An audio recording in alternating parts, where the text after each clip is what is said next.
ಎಲ್ರಿಗೂ ನಮಸ್ಕಾರ. Welcome back to my channel. ನಾನು ಪೂಜಾ. ಇವತ್ತು ಸೋಮವಾರ ಬೆಳಗ್ಗೆಯಿಂದನೇ ವ್ಲಾಗ್ನ ಸ್ಟಾರ್ಟ್ ಮಾಡ್ತಾ ಇದ್ದೀನಿ. ಸಂಜೆ ಅಷ್ಟರಲ್ಲಿ ಅಪ್ಪ ವಸ್ತ್ರಬೆಲ್ಲ ಕೊಡೋಕ್ಕೆ ಅಂತ ಬಂದಿದ್ದರು. ತುಂಬ ಜನ ಗೊತ್ತಿರುತ್ತೆ ವಸ್ತ್ರಬೆಲ್ಲ ಏನು ಅಂತ.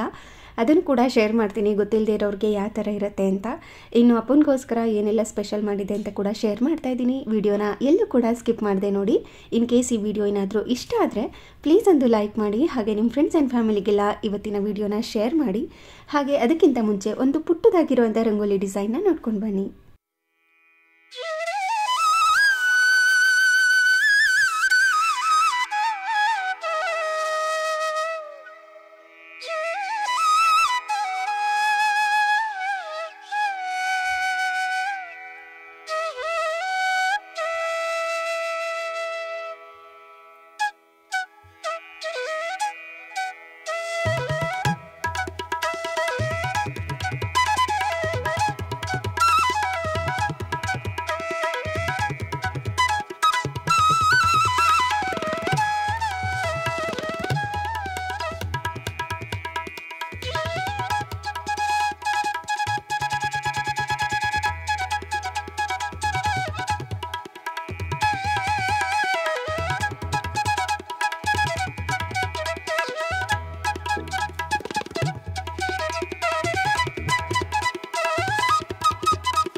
ಇವತ್ತಿನ ರಂಗೋಲಿ ಹೇಗಿತ್ತು ಅಂತ ಕಮೆಂಟ್ ಮಾಡಿ ತಿಳಿಸಿ. ಬೆಳಿಗ್ಗೆಯಿಂದನೇ ಸ್ವಲ್ಪ ಜಾಸ್ತಿನೇ ಕೆಲಸ ಇತ್ತು.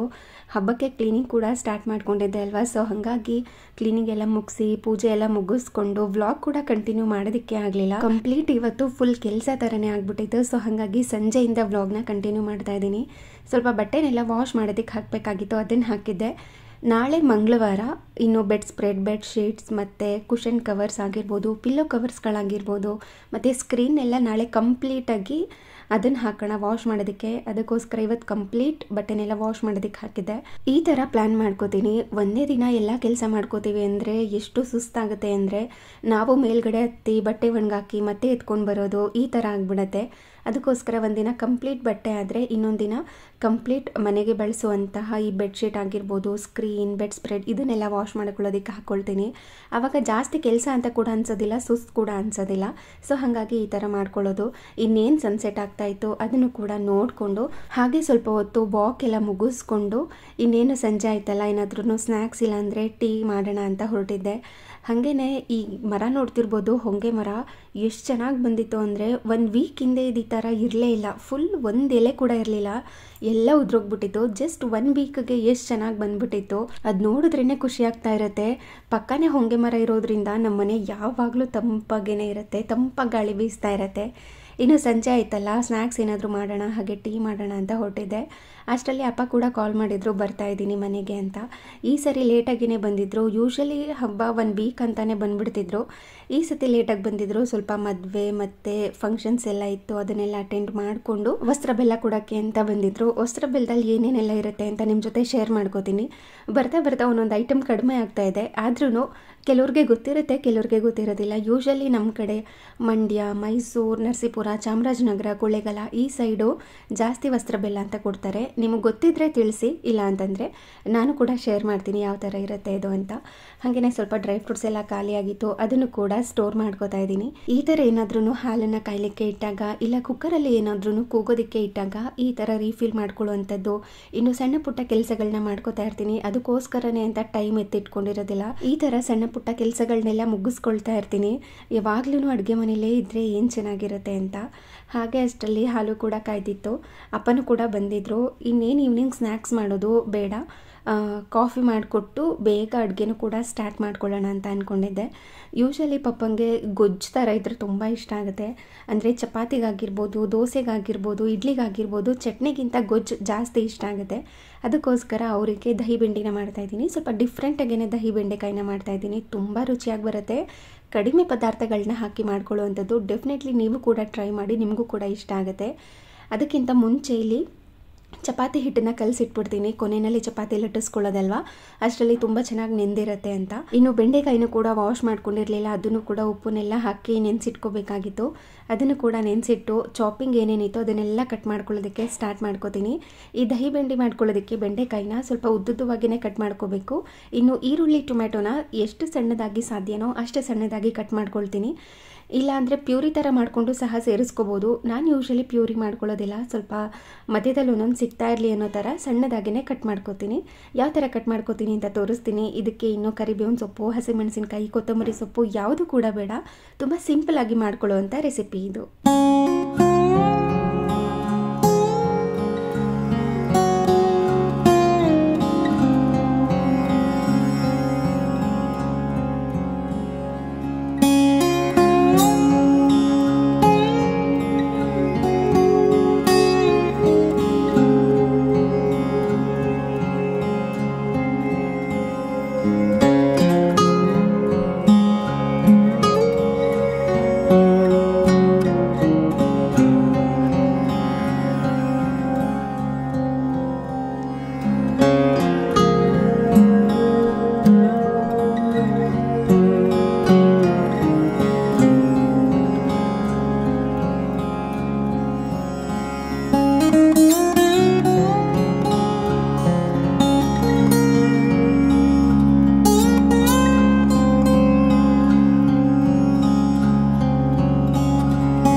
ಮೆಣಸಿನ್ಕಾಯಿ, ಈರುಳ್ಳಿ, ಟೊಮ್ಯಾಟೊನೆಲ್ಲ ಕಟ್ ಮಾಡಿಕೊಂಡು ಬೆಂಡೆಕಾಯಿನ ಸ್ವಲ್ಪ ಎಣ್ಣೆನ ಹಾಕಿ ಫ್ರೈ ಮಾಡಿಕೊಂಡು ಎತ್ತಿಟ್ಕೊಂಡಿದ್ದೀನಿ ಅಷ್ಟೇ.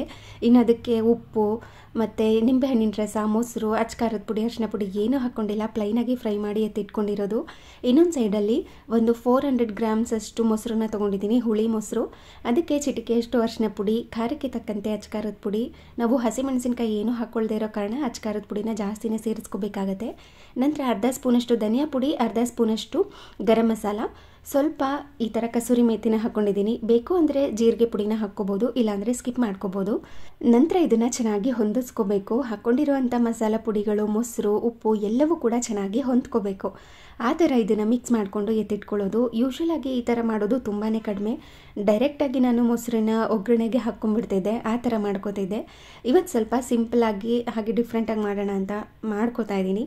ಅಂದರೆ ತುಂಬ ಸಿಂಪಲ್ ಇದು. ಕಡಿಮೆ ಪದಾರ್ಥನ ಹಾಕಿ ಮಾಡ್ಕೋತಾ ಇರೋದ್ರಿಂದ ಬೇಗ ಕೂಡ ಆಗುತ್ತೆ, ರುಚಿ ಕೂಡ ತುಂಬಾ ಚೆನ್ನಾಗಿರುತ್ತೆ. ಇವಾಗ ಅದನ್ನು ಮಿಕ್ಸ್ ಮಾಡ್ಕೊಂಡಿದ ನಂತರ ನಾವು ಏನು ಬೆಂಡೆಕಾಯಿನ ಫ್ರೈ ಮಾಡಿ ಇಟ್ಕೊಂಡಿದ್ದೆ ಅದೇ ಬಾಣಲಿಗೆ ಸ್ವಲ್ಪ ಎಣ್ಣೆನ ಹಾಕ್ಕೋತಾ ಇದ್ದೀನಿ. ಅದು ಕಾದಾದ ನಂತರ ಕಟ್ ಮಾಡಿ ಇಟ್ಕೊಂಡಿರುವಂಥ ಈರುಳ್ಳಿನ ಸೇರಿಸ್ಕೊಂಡು ಚೆನ್ನಾಗಿ ಇದನ್ನು ಫ್ರೈ ಮಾಡ್ಕೋಬೇಕು. ಇದಕ್ಕೆ ಬೇಕು ಅಂದರೆ ಹಸಿಮೆಣಸಿನ್ಕಾಯಿನ ಹಾಕ್ಕೋಬೋದು, ಇಲ್ಲ ಅಂತಂದರೆ ಜೀರಿಗೆನೂ ಸಹ ಸೇರಿಸ್ಕೋಬೋದು. ನಾನಿವತ್ತು ಏನೂ ಹಾಕ್ಕೊಳ್ದೆ ಫುಲ್ ಪ್ಲೇನಾಗಿಯೇ ಮಾಡ್ಕೋತಾ ಇದ್ದೀನಿ.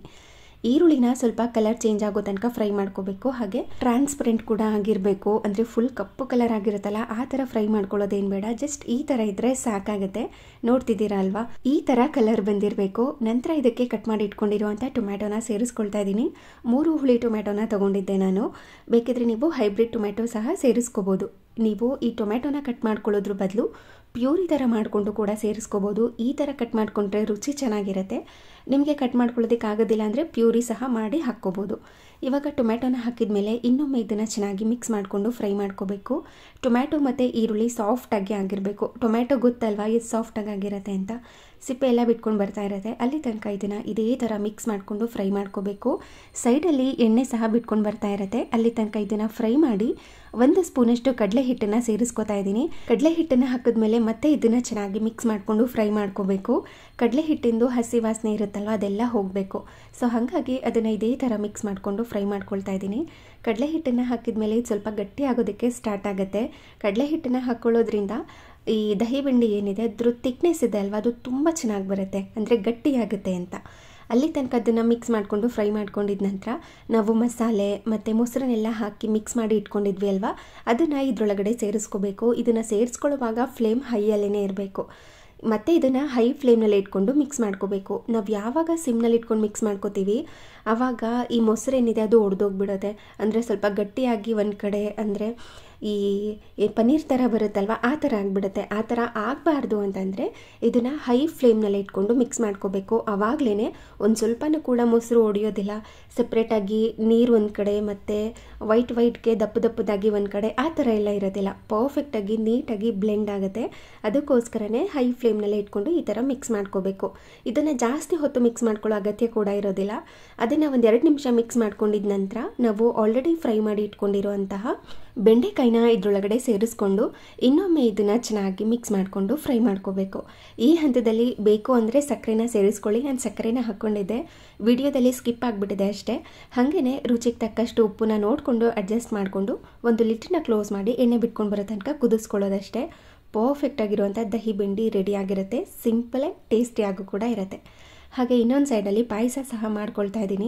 ಈ ವಸ್ತ್ರ ಬೆಲ್ಲ ಕೊಡೋಕೆ ಬಂದಿರೋರಿಗೆ ಸ್ವೀಟ್ ಅಂತೂ ಮಾಡಿ ಕಳಿಸ್ಲೇಬೇಕು, ಮನೆಯಲ್ಲಿ ಸಿಹಿ ಮಾಡಲೇಬೇಕು. ಯೂಶ್ವಲ್ ಆಗಿ ಆವಾಗಿನ ಕಾಲದಲ್ಲಿ ಒಬ್ಬಟ್ಟು ಈ ಥರ ಏನೋ ಮಾಡ್ತಿದ್ರಂತೆ, ಬಟ್ ನಾನು ಸಿಂಪಲಾಗೇ ಮಾಡ್ಕೋತಾ ಇದ್ದೀನಿ.